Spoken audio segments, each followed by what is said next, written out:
सहनाववतु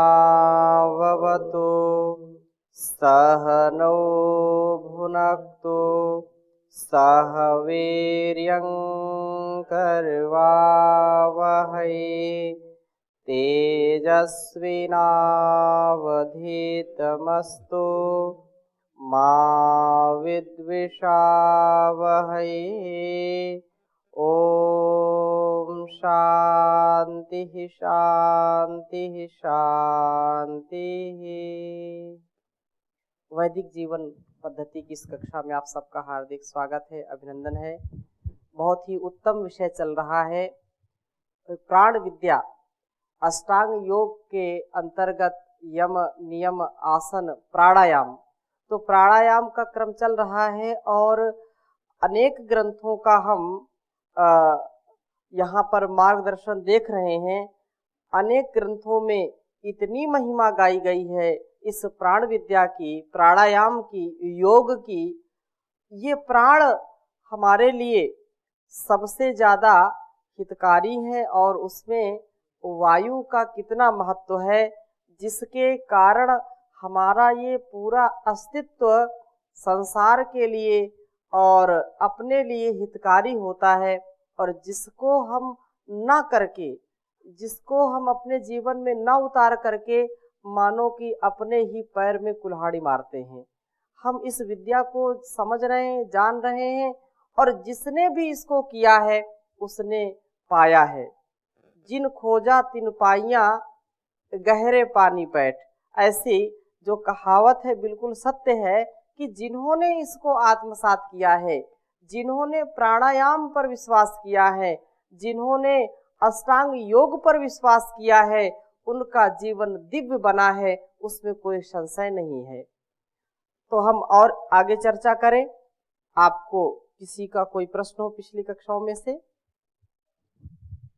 ओम स्वामी जी, जैसे अभी योग की क्रियाओं को अलग अलग बीमारियों के लिए अलग अलग योग के आसन है, प्राणायाम बताए जा रहे हैं, लेकिन इसके पहले परम पूज्य स्वामी जी महाराज के पहले जो लोग थे वो योग की क्रियाओं को अध्यात्म प्राप्ति के लिए, भगवत प्राप्ति के लिए, समाधि प्राप्ति के लिए ज़्यादा महत्व देते थे। तो आज जो समाज में प्रचलित है वो इस तरह से प्रचलित है केवल कि यह बीमारियों को दूर करता है, जो शरीरगत बीमारियां हैं, जबकि इसका जो वर्क है, जो समझ पाए हैं, वो मोस्टली मस्तिष्क से प्रारंभ होता है, ऐसा है।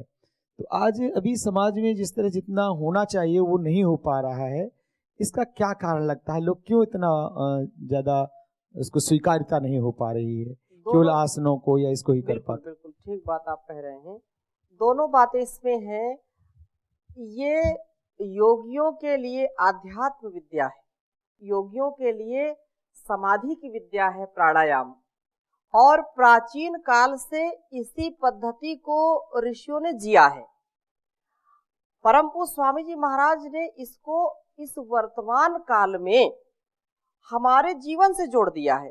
पहले भी लोग योग करते थे, पहले भी लोग समाधि की प्राप्ति के लिए इसका प्रयोग करते थे, प्राणायाम करते थे, परंतु पहले की जो स्थिति थी वह बहुत सात्विक स्थिति में लोग रहते थे। उनका आहार शुद्ध होता था, उनके विचार शुद्ध होते थे, उनके कर्म शुद्ध होते थे, इसलिए लोग बीमार बहुत कम पड़ते थे। आदिकाल से ही ऋषियों ने अपने आप को, आहार विचार व्यवहार को इतना साधा था कि वो बीमार नहीं पड़ते थे। इसलिए योग पहले भी इतना विकसित था, पहले भी योग इतना महत्वपूर्ण था, पहले भी योग से लोग अपने जीवन को उन्नत बनाते थे, दिव्य बनाते थे। उनके लिए यह अध्यात्म विद्या, यह समाधि की विद्या थी। उस समय इतने रोग नहीं होते थे, इसलिए रोग के लिए इसका ज्यादा प्रयोग नहीं किया गया। परंतु इस प्राण विद्या का इतना महत्व वेदों में है कि अथर्ववेद में तो प्राण सूक्त ही एक है, उसकी भी हम आगे चर्चा करेंगे। प्राण सूक्त दे दिया, अर्थात प्राणों का कितना महत्व है, प्राण औषधि के रूप में है।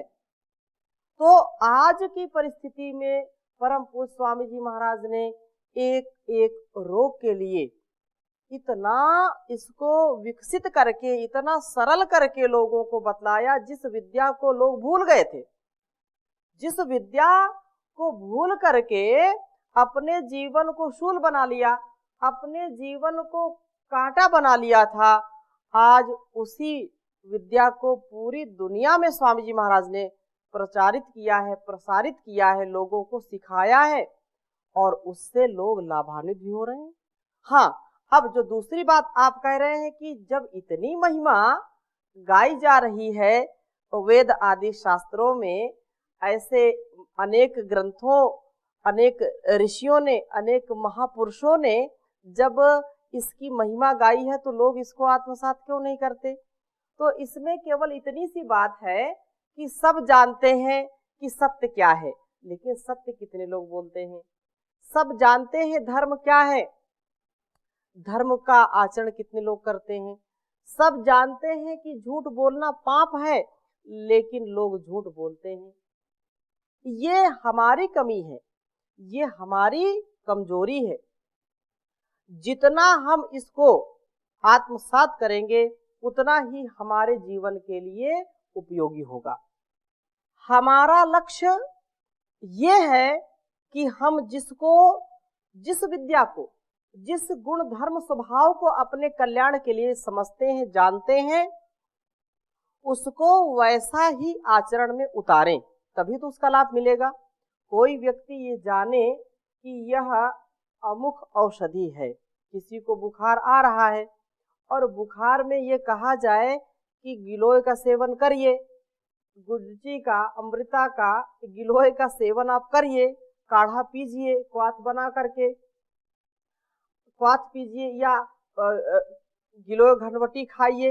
वो जानता है, लेकिन जब तक खाएगा नहीं उसका बुखार उतरेगा नहीं, ज्वर उतर नहीं सकता है। तो जानबूझ नर करे ढिठाई, लोग जान करके, समझ करके उसका पालन नहीं कर पाते हैं, उसको जी नहीं पाते हैं, इसलिए अनेक कष्ट उठाते हैं, अनेक बार बीमार होकर के इस शरीर को नष्ट करते हैं। वो जानते भी हैं कि ऐसा करने से ऐसा होगा, लेकिन फिर भी वैसा नहीं कर पाते, क्योंकि लोगों को जो है उतना पुरुषार्थ करने में, उतनी जो है मेहनत करने में या अध्यात्म जीवन जीने में उनको परेशानी होती है, क्योंकि ऐसा संस्कार नहीं बनाया है। ऐसा विचार तो आता है, लेकिन वैसे संस्कार उन्होंने बनाए नहीं हैं। उनकी जो स्वाभाविक कमजोरी है, उनका जो स्वभाव है, वो वैसा उनके साथ घटित नहीं होने देता है।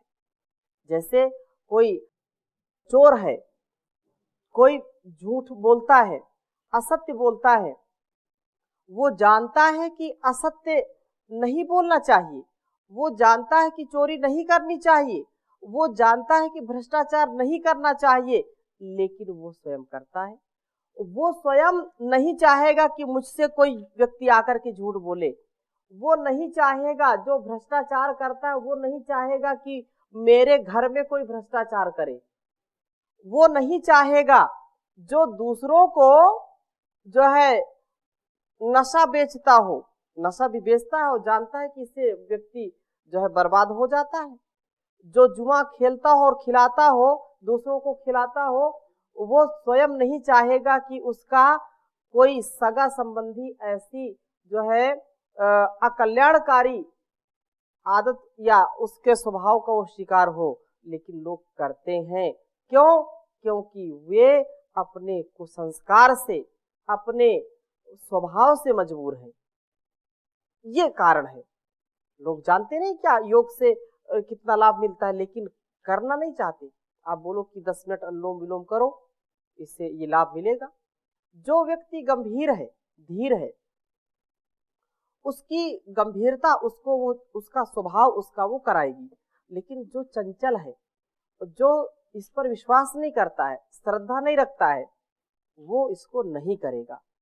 इसलिए जितना जितना हम उपकार करते जाएं अपने कर्तव्य से, अपने सुकर्म से, उतना उतना करते जाएं, लोगों को कितना लाभ मिलता है इसका भी ध्यान रखते जाएं।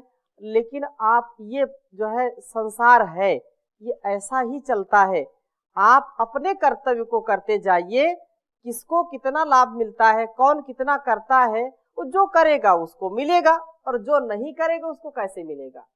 बहुत ही उत्तम बात कही है कि यथा ही साधिता सिंहो, प्राणायाम के विषय में ये कहा कि प्राणायाम जो प्राण विद्या है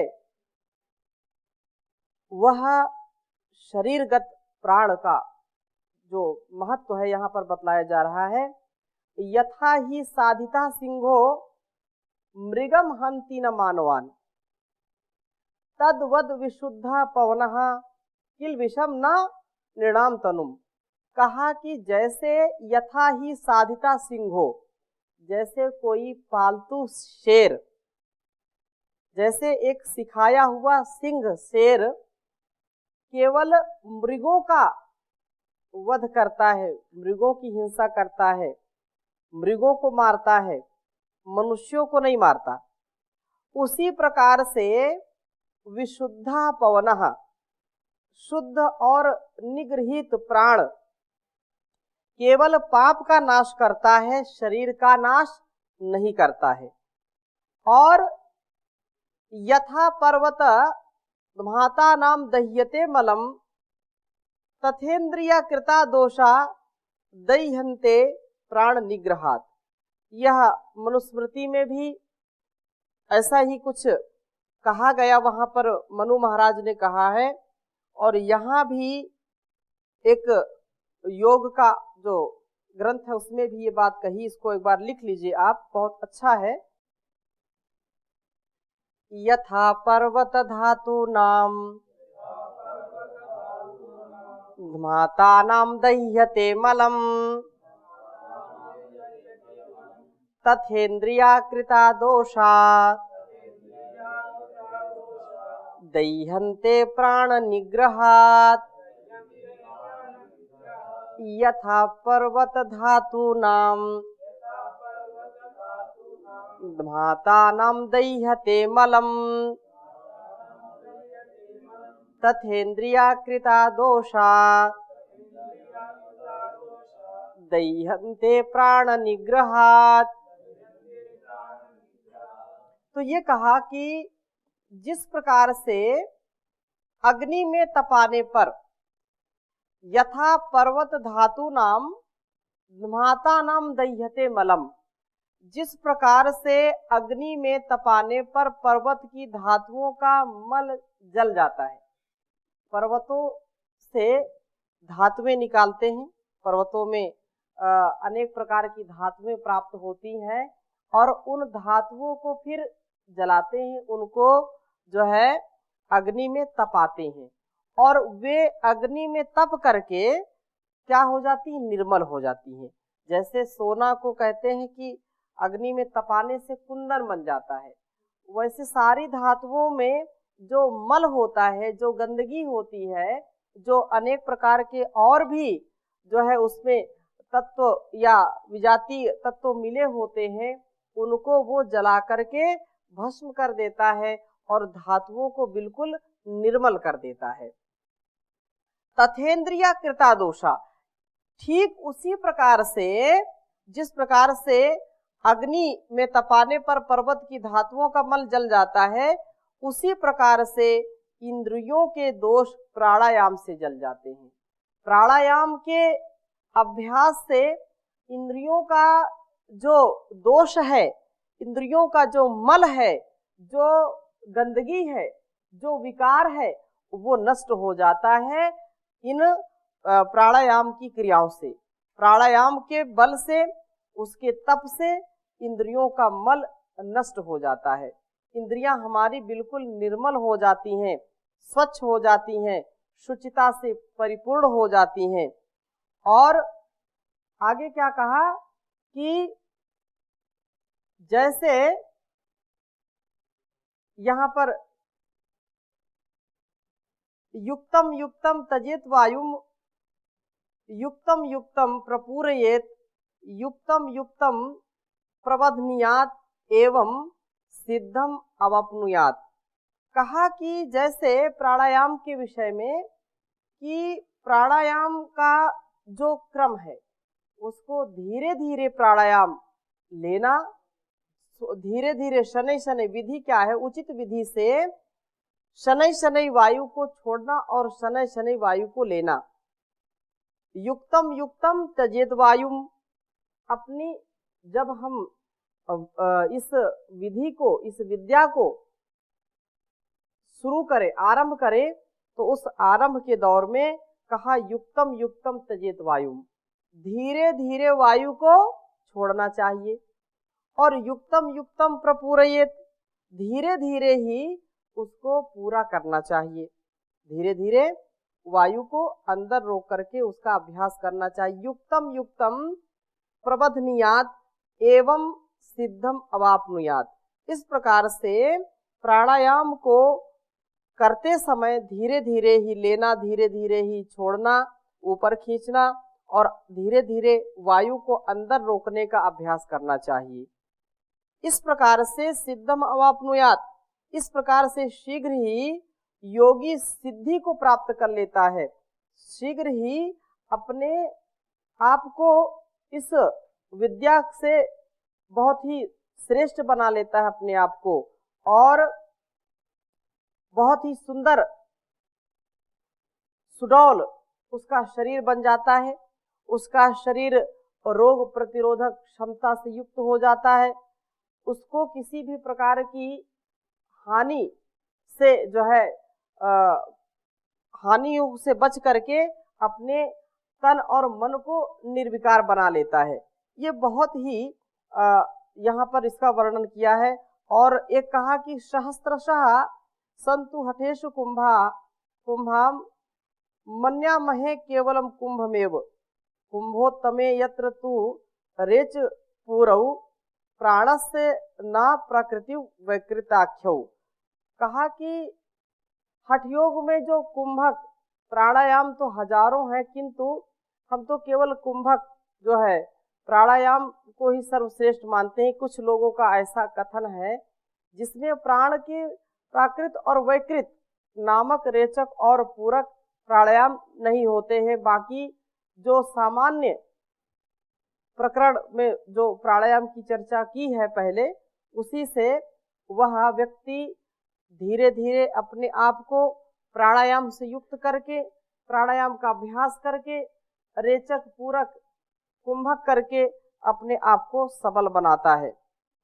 और सामान्य करण वृत्ति ही प्राणद्या वायवः पंच, जो ये सांख्य सूत्र में एक बात आई कि प्राण, अपान, समान, उदान और व्यान, ये 5 वायु सभी इंद्रियों की समान वृत्तियां हैं। 5 प्राण भी इनको कहते हैं। और जिसमें से मुख्य प्राण जो विशेष है उसमें फिर और आगे यह बात कही कि स्वदेहे पूरितम वायुम निग्रह्या न विमुंचति संपूर्ण कुंभोत्तिष्ठेत कुंभकः सही विश्रुतः, कि जब साधक अपने शरीर के अंदर भरी हुई वायु को रोक करके बाहर नहीं छोड़ता, तथा जैसे जो है स्वदेहे पूरितम वायु निग्रह न विमुंचति संपूर्ण कुंभवत तिष्ठेत, जैसे एक कुंभ में, एक घड़े में जल को भर दिया जाए और वो अंदर ही भरा रहता है, वैसे ही इसको कुंभक इसीलिए कहते हैं कि प्राण वायु को हमने भर करके, जैसे जल से भरा कुंभ होता है वैसे ही प्राण वायु से भरा ये हमारा अस्तित्व हो जाता है। तो वायु को जब बाहर नहीं छोड़ते हैं, अंदर ही भर करके रखते हैं, जैसे जल से भरे हुए घड़े के समान स्थित होता है, तो वह प्राणायाम कुंभक कहलाता है।